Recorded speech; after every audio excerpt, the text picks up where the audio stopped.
to What the Fit, a podcast about what it means to be fit, whatever the fuck that means.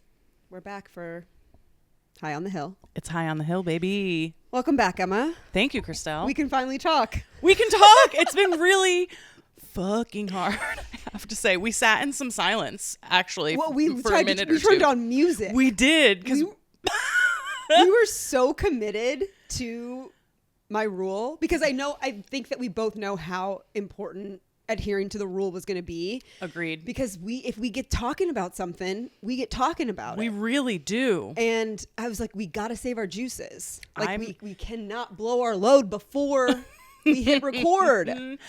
Yeah, and the thing about me is I'm a rule follower for the most part. Like, Okay. I'm into this rule moving forward. If it's like, if you're right. going to continue. You know, we'll see how it goes. Sure. But yeah, so like we spent like a significant amount of time together, which was so lovely. Mm-hmm. We got to listen to some music. We had some snacks. Yeah. Like I feel like we're really like primed and ready to go. Like we were like about to like pop. Yes. We're so ready to go.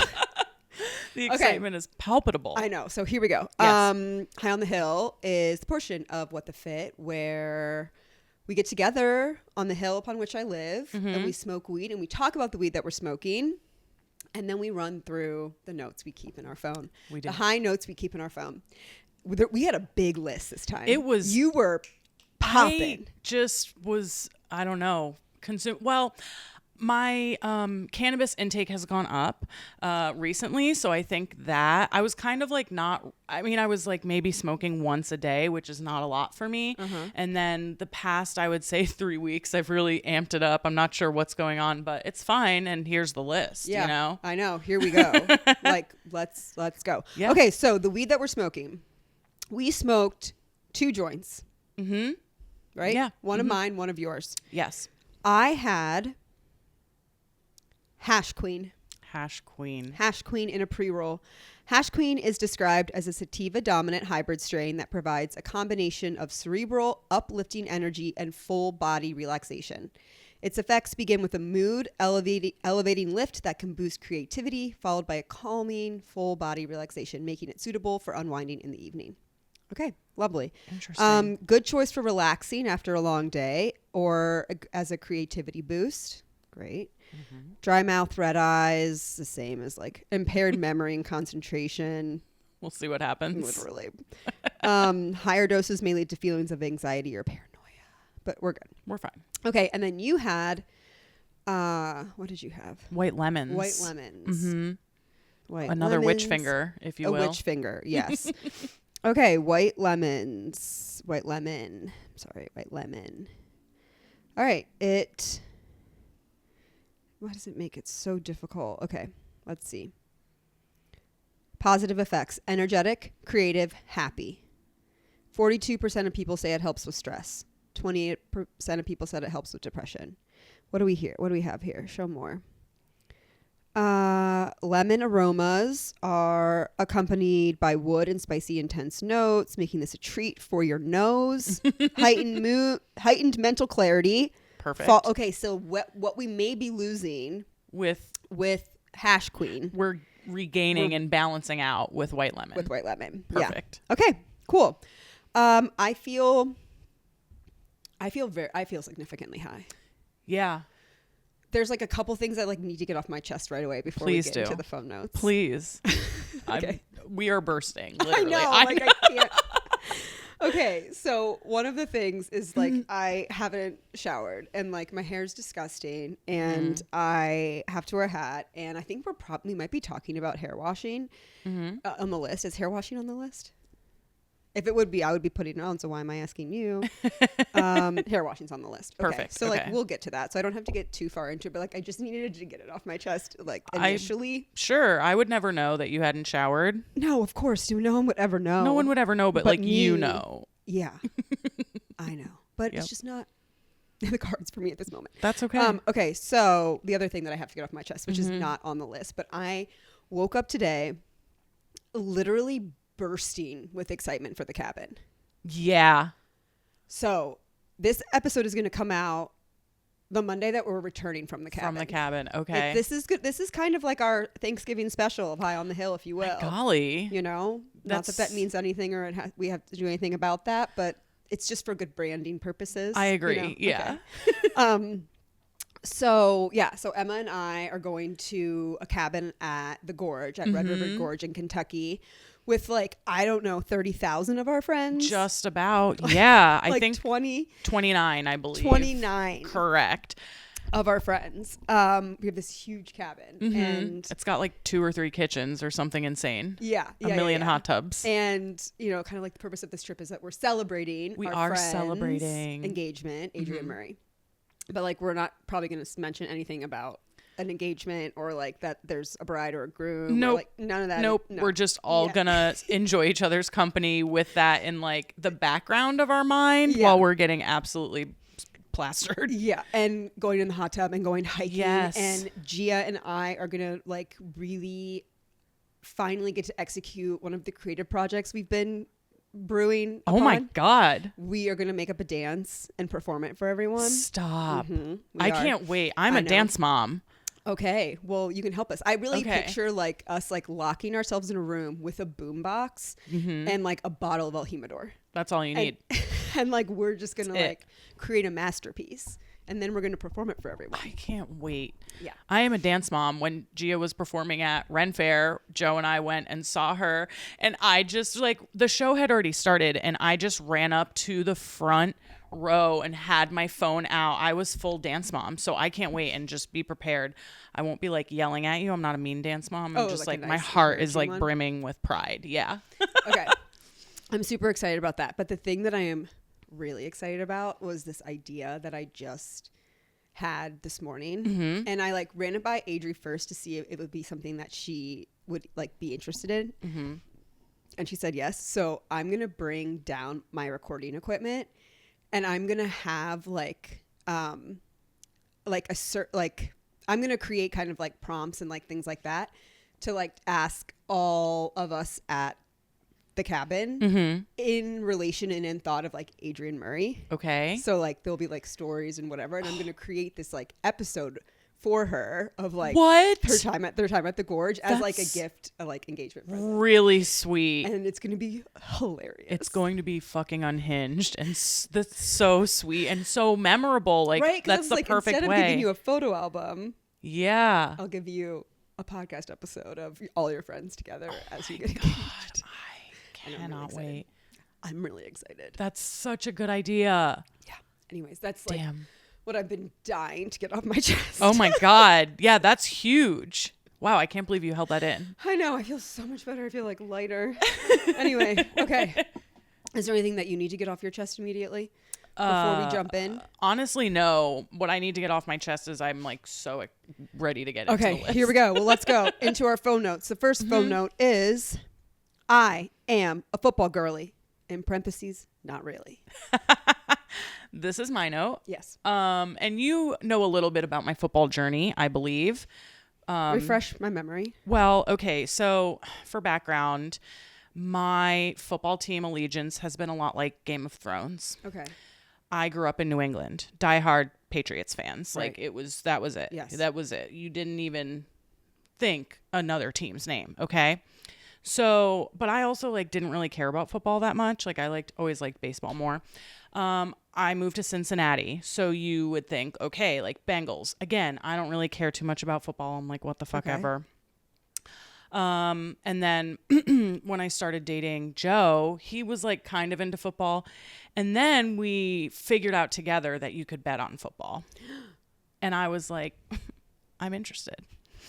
I am interested. Okay. So last year we did a lot of research. I mean, and by that I mean we watched all the games. Watched is maybe not the right term. All the games? Just, I mean, many games. Like every game we could. Every night football was on, we watched football. And Oh my God. I know. I mean, like And you didn't even like have like a team that you wanted to win. You were just watching it for the sake of watching Well, I was watching it to see what team I would really like. Because, and here's what I've come to. How do you decide which team to really like if you don't have like a location allegiance? I'm so glad you asked. Yeah. My theory with football teams and football betting is I started looking at, okay, animal teams. If there's an animal team, like let's say a bear. Yeah, the a Bears versus the Seahawk. Steelers. Yeah, there's a lot. Okay, a lot of options out there, right? I want you to quiz me. No, I'm just kidding. What else? Who else? The Lions. Yes. So let's say like there's the Lions and the Steelers. I'm automatically picking the Lions. That's an animal team, and it's a fucking lion, right? Like, okay, Definitely. So that was how I picked every single game that I got to bet on last year. Okay. And I was like, wow, so many great teams. How am I ever going to pick? And The then Dolphins. Sorry. Incredible. Yeah. But then, Christelle, I became aware of the Indianapolis Colts. And for those of you who don't know, a colt is a baby horse. Oh, it's a game over. Game over. Now, honorable mention. Team. Yeah, that's my team. Yeah. Honorable mention. Obviously. Yeah. Honorable mention to the Denver Broncos, another horse team. Yeah, what made you decide to go with the colt? Because the baby horse. Yeah, baby. And like also like location wise, Indianapolis is like not that far from Cincinnati. Sure. So anyway, so like I am a football girly now. Yeah. And so like I really came to this conclusion this year. Mm-hmm. So I'm really heavily following the Colts this year, and whoever is doing their social media stuff on Instagram, like they put really silly, it's gotta be a Gen Zer who's doing it. But some of the captions are so fucking silly. And I'm like, okay, I picked the right team. Yeah. They're silly. You feel at home. Yes. But like, I don't know about plays or whatever, but no, baby horse. But it does feel good to, root something on, rally for something. Yeah, to cheer people on. So I was a football girly for a short period of time. Okay. I was really into it. I was committed. I recorded a whole Patreon episode about, how I perceive football culture and how I was acclimating, what I was going to contribute to the space. Amazing. And then Joe Burrow just kept getting hurt, and it suddenly became really uninteresting. A lot of heartbreak. A lot of heartbreak. I have to be honest, I understand. Yeah. I will cheer for the Bengals always. I want to see the Bengals win. Yes. But I don't really care much about watching them at all right now. I get it. I'm sorry. Don't be. It's just how it is. That's just where you're at. It's all right. Anyway. Yeah, but being a football girl is fun. It is fun. When your team's winning. When your team's winning, yeah. Yeah. I think I'm going to get a sweatshirt. You should. Fully committed. Sheet belts. Sheet belts is also mine. I'm going to start this out and just say, I'm pretty sure like something like this already exists. But anyway, we got a new mattress and we happened to put an old pair of sheets on the mattress and they were just not staying on. Okay. Oh. It's like driving me nuts. Oh, yeah. And then like, especially like I want to be on like a smooth linen fabric surface. I don't want all the wrinkling up.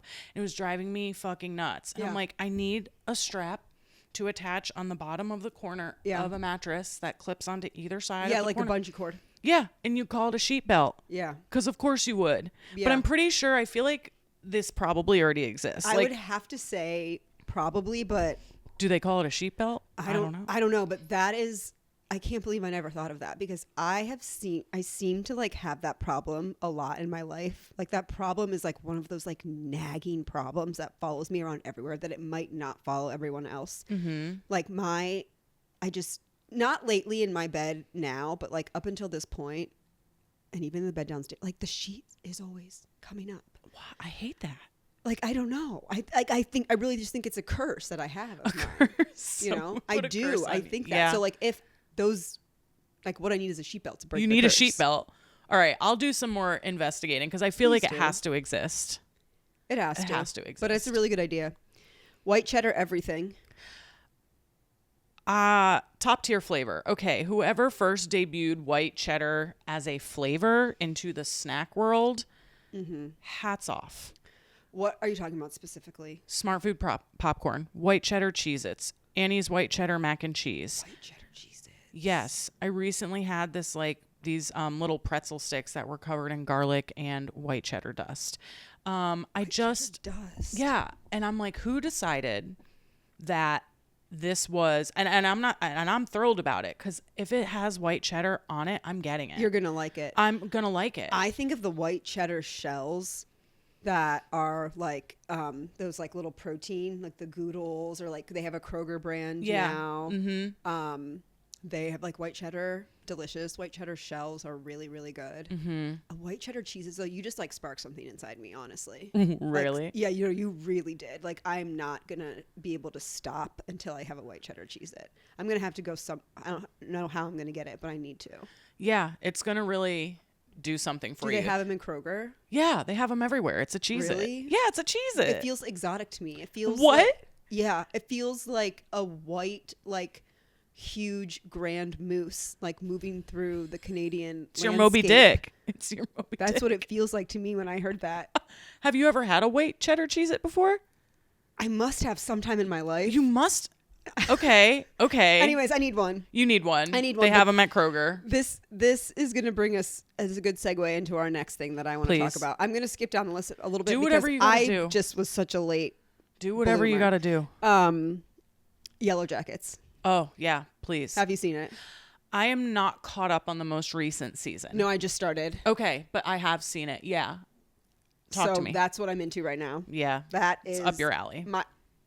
So Aaron had been telling me, you have to watch Yellowjackets. You have to watch Yellowjackets. You're going to love this. And I was like, I know. Mm-hmm. But I like wasn't doing it. Mm. And silly. So silly. But it happened at a good time. So during my like days off, like my multiple days in a row time period that I've had off, I started Yellowjackets. Mm-hmm. This show is insane. Yep. So one thing that another thing that I must just get off my chest is that this is why sometimes I don't fuck with shows like this in particular, because there are so many parts of it that are so unrealistic that should be realistic because it's set in a realistic setting. Yeah.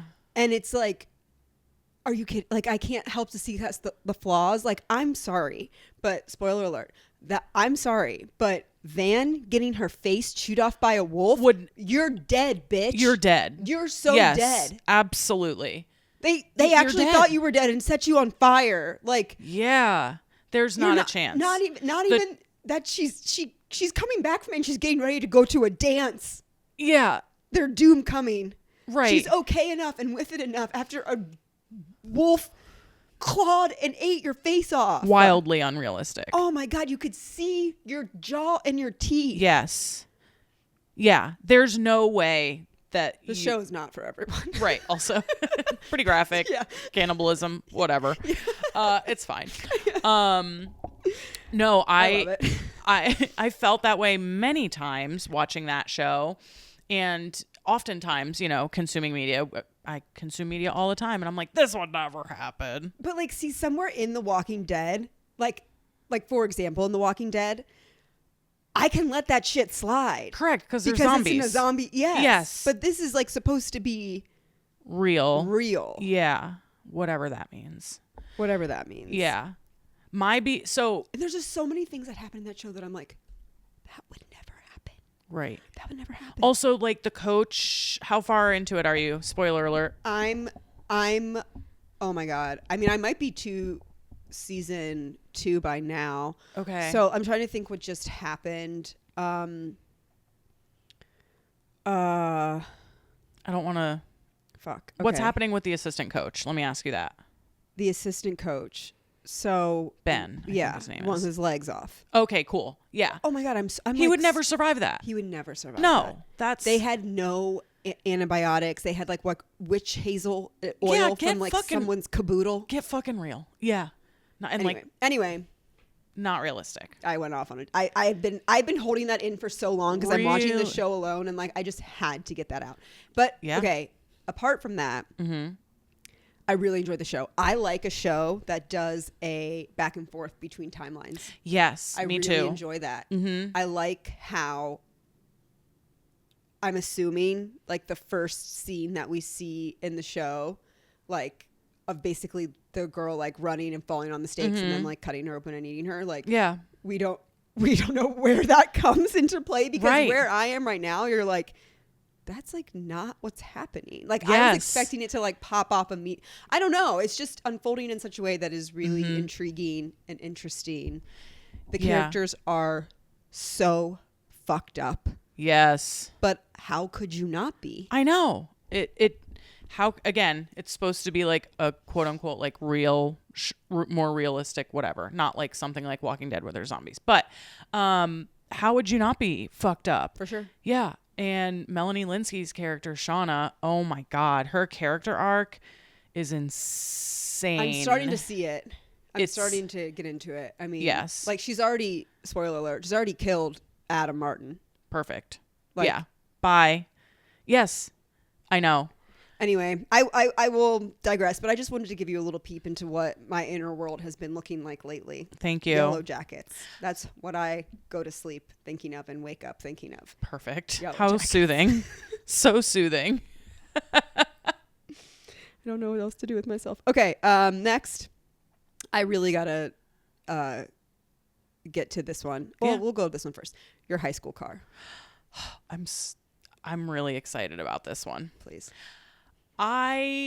So the lore of your high school car, the car you had in high school, or perhaps like your first car. Yes. Mine was so special to me, and I had so many memories in it. So I had an older sister. She's 3 years older than me. So when we got this car, we did not get along. She was 3 years older than me. I mean, we got along, but like, you're in high school, you're both fucking teenage girls. You're just like, we are gonna butt heads.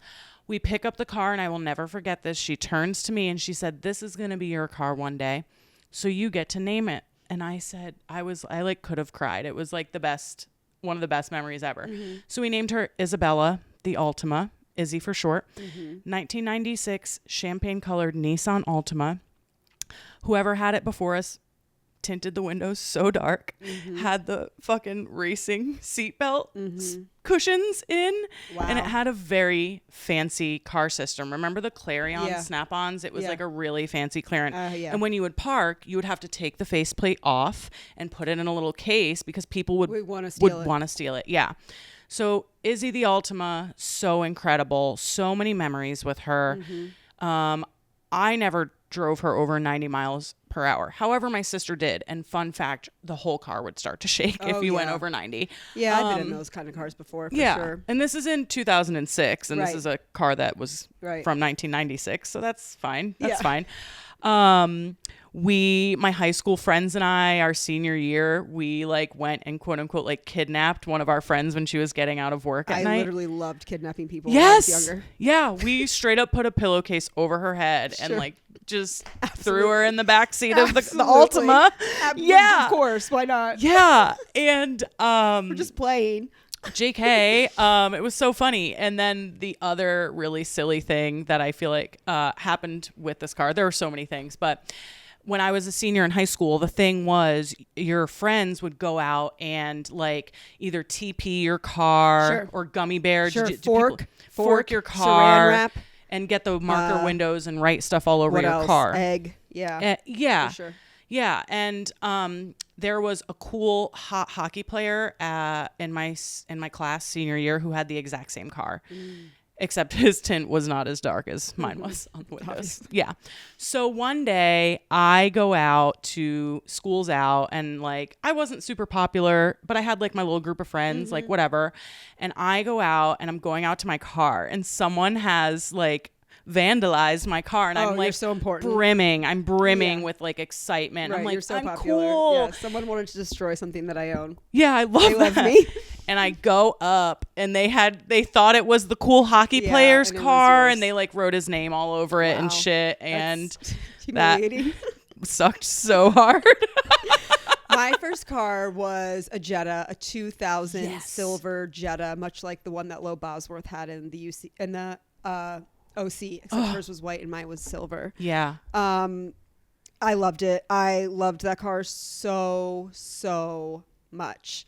I wrecked it the second day I drove it to school. Oops. I hit one of my other friend's cars in the parking lot. So it was fine. Yeah, it's a Jetta. I was listening to Alien Ant Farm, and like to this day, I cannot ever Now listen to Alien Ant Farm. What Alien Ant Farm song? Whatever.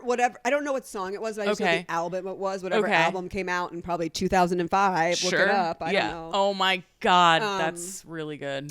And what else about the car? So it had, I'm going to give you a peek inside me and my brother's relationship right now. I can't wait. So Richard's 2 years younger than me. Mm-hmm. So there was the time, right, like when he was getting his license and I was a senior, that like he wanted to borrow my car. Mm-hmm.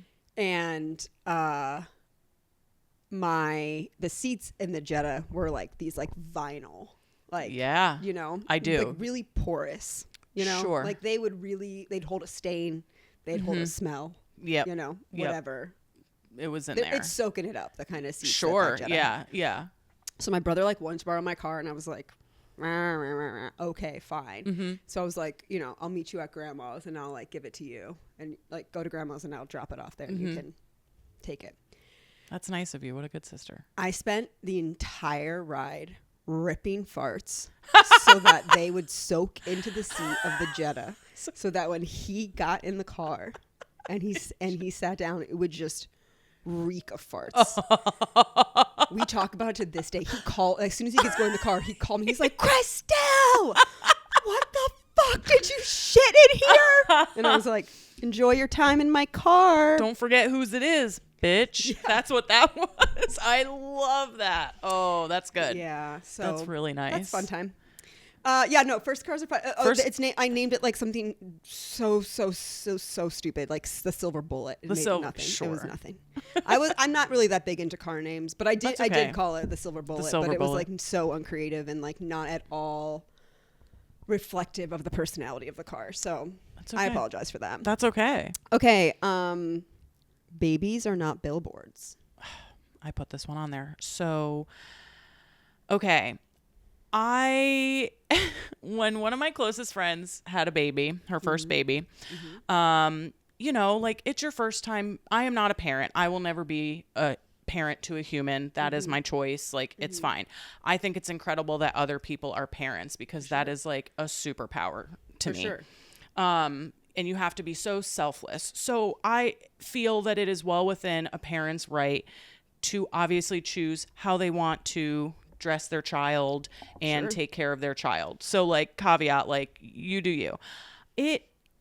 So when my best friend was having her first baby, she like was like, here are some of the clothing things that we like. And she sent this to her family and like to me. And she was like, I'm not really into the clothes that say like daddy's little angel or like mommy's little shamrock or something like that. Sure.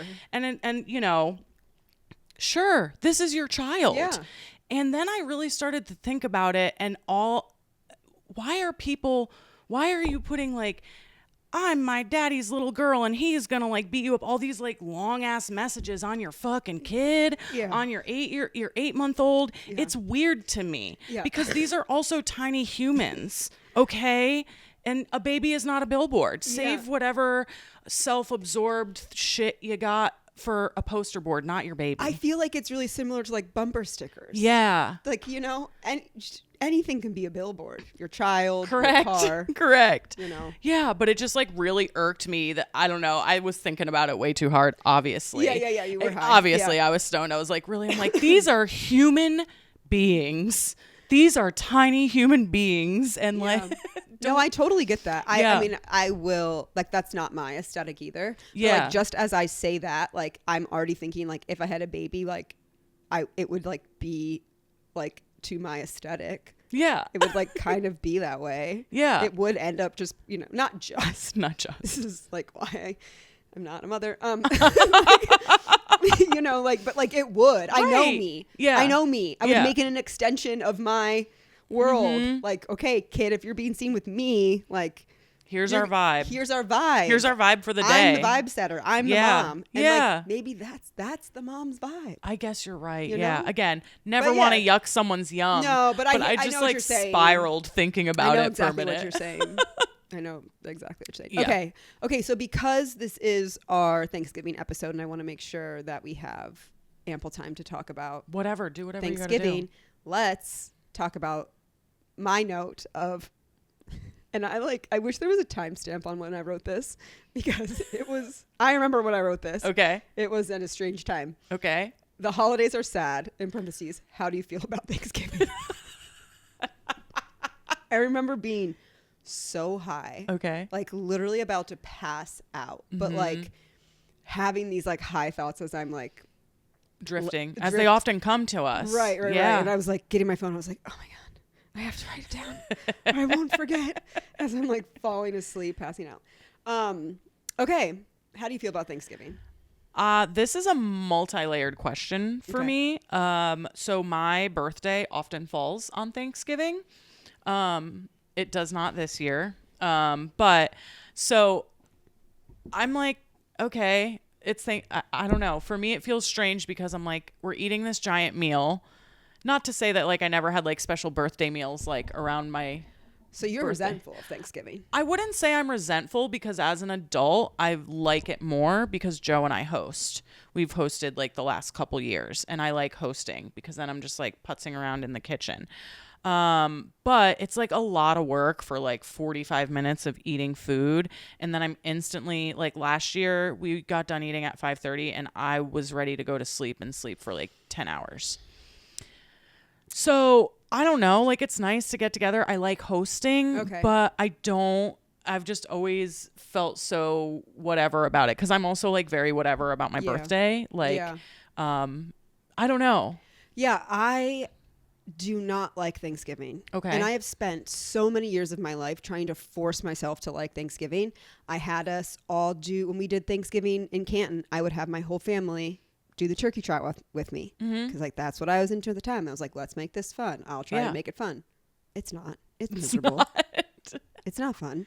And then I just feel like with Thanksgiving, I always had this like idea of what it should feel like based on probably movies growing up. Yeah. And it just never felt that way for me. Never worked out. It never looked that way. It never felt that way. So I was just constantly being left disappointed. Plus like with a bellyache, you know, like just from eating too much. And then also it's a holiday like when you have an eating disorder that is like super triggering. So like that was always tossed in the mix. Yeah.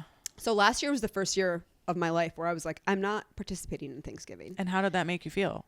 Well, it was amazing. And like I still did because like we had like friends like we went to Allie's for Thanksgiving and like had the best time ever. But it was like I'm not participating in like my family. And it's not that I don't love my family. I fucking love my family. You do. I love spending time with them. I actually think Thanksgiving ruins it because it brings this like Thanksgiving gloom doom cloud that I have into the mix where I'm like, what if we were just hanging out?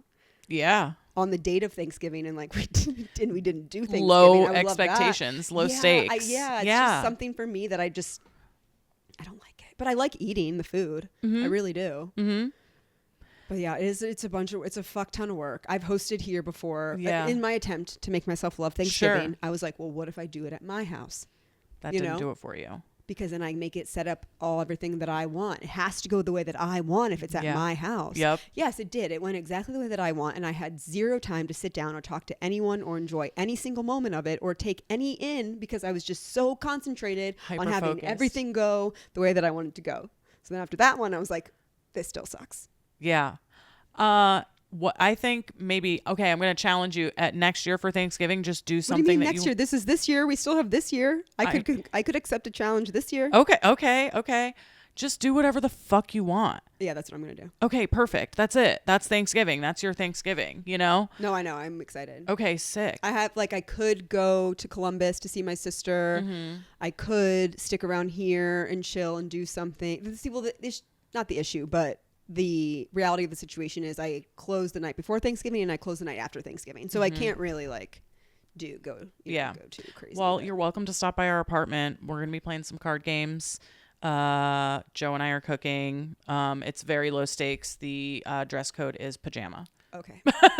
And this is like what I think the beauty of this Thanksgiving I'm hoping for. Well, like it will truly like just unfold in this like really lovely way. Of the way it's meant to. Yeah, where it's meant to. Yeah. So maybe this will be the Thanksgiving that I like Thanksgiving. Yeah. Just maybe. Every Thanksgiving, I just think back on it. It's like not that great. Do you have any good memories from Thanksgiving? I do. Okay, great. Maybe share those.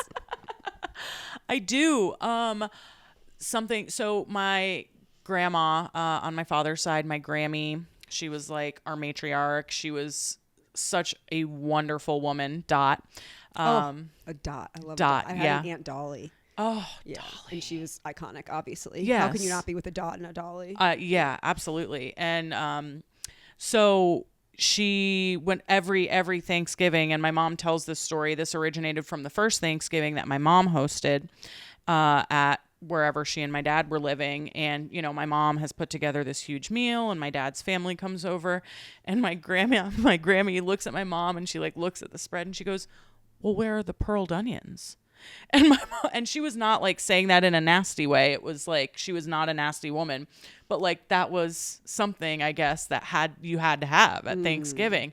And my mom's like, oh my God, I didn't know you wanted pearl onions. So then every Thanksgiving that we have, there are pearled onions on the table. Oh, I love that. Like whether people eat them or not, maybe I'll put one in my martini. Ooh, that's yeah. kind of what I would like to do. But like that's something that like I just think is so sweet. Like we always have pearled onions. Yeah. Yeah. Trying to think of what else. I mean, my birthday, so like it's hard to separate the two because like there was a birthday at my Grammy's house where it was also Thanksgiving, so I ate this big meal and like opened a bunch of toys. So no, that's pleasant. That's good. No, that's very nice. It does bring into question though then the rest of because in my opinion, in my universe, the holidays begin with Thanksgiving. Same. That's how I feel. That is the kickoff holiday. My grandma would always say, you know, we could do no Christmas decorations until the day after Christmas. That's how my family was. I've already talked about this on a previous episode that I am not participating in decorating for Christmas this year. So like, we don't have to get into that. But what I've come to realize in that high thought, when I was also kind of in a falling asleep spiral, and I was just like, they're just sad. The holidays are just sad. That is a really common experience for many people. They didn't always feel this way, but now they just do.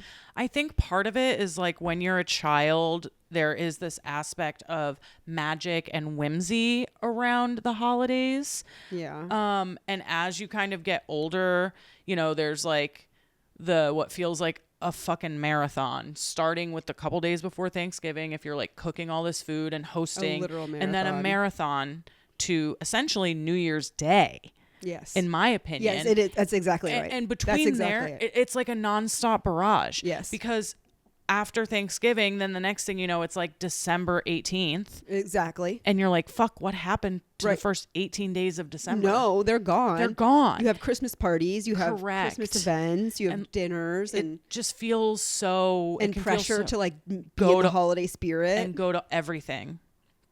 Yeah. And cook things that you wouldn't normally cook and bake things that you wouldn't, like, you're just adding so much to your plate. Doing a lot. Yeah. I understand. Yeah. So I don't know. You know what? I think that I am honestly just like really leaning into being a Grinch, not in a Grinch that like wants to take away from other people's fun, but in a Grinch sort of way that's like, I'm just accepting that what comes after the holidays. You know what comes after the holidays? A brand new year. Winter. Oh. Just straight up sufferable winter. January type cold, February type cold. And I am going to fall in love with suffering. I am wake up in the morning and I want to suffer. Yeah. I want to. Look outside right now, Emma. I know. What do you see? Describe what you see. I would say gray with elements of mist. You can't see the sky. City. You literally can't see the sky. No. We live in a gray, dark, dreary bubble. Cityscape. And this is what it's about to be like. Until February, and I don't March. say this to you know, to poo-poo on anyone's parade here. Mm-hmm. I say this to be real. And to be prepared. There's no preparing. You will just suffer. See, and I'm like... That's where I am. Okay, well, I definitely get that, and I feel... And it's not bad. It's not. It's part of it. Yeah. What was... Anyway, that was going to be a tangent that we don't need to go on. It's making me think of this book I read in high school. Ethan Frome. It was literally so bleak and so dreary. Yeah. It's Ethan Frome weather. Yes. It's Ethan Frome season. Yes. Yes. And like literally. And like I'm romanticizing it. Mm-hmm. Like I'm like an old Slavic woman that's like preparing to cross the Siberia. Yeah, but on the other side is Stregonona, and it's soup season. You know, like she's making the soups on the other side. Yeah, but that's not me. That's not you. No, you're not. Okay. Yeah, I'm just crossing the tundra. Yeah. Okay. I'm just walking through Siberia. That's what I'm doing. Okay. Well, but I like it. Okay. But I like it. Do you know what I'm saying? Yeah. Like, I'm choosing this. I could choose to be like, I was talking to Erin today, and I was telling her about this feeling that I was having about the impending winter as I looked out across the bleak landscape. Mm-hmm. And she said she's more of the Laura Ingalls Wilder preparing the homestead for the harsh days ahead. Yes, that's like how that's her identification of the winter. Mm-hmm. You know? That's how I feel. Yours an is old Slavic woman across the tundra. Yeah. Yeah. Mm-hmm. And she is Laura Ingalls Wilde, and I'm Stregonona. Yeah. Yeah. You know, like you just gotta like. We all have our personalities for this season. Yes. Mm-hmm. You have, you know, it's time, whatever that personality is for you, it's time to put it on because dark days are ahead, my friend. You know? It's happening. It is. It's happening. In the. It's happening. I don't know. It's happening. Anyway. Okay. Well. Thank you for this Thanksgiving episode. Oh my God. Thanks for having me. We have some notes we didn't get to, so we'll kick them to the next one. Sure. You know? I'm so ready. Yeah. I love you very much. I love you too. Thanks for Thank you. Happy Thanksgiving. Happy Thanksgiving. Or not. Thank you so much for listening. Make sure you're following me on Instagram at Chrissy Gurley and at What the Fit Podcast. Full video episodes will be available on Spotify and YouTube, so follow and subscribe. If you're loving What the Fit, please help spread the word. Send it to a friend, share it to your story, and if you're looking for even more exclusive content, become a Patreon member. You can find it at patreon.com/whatthefitpodcast.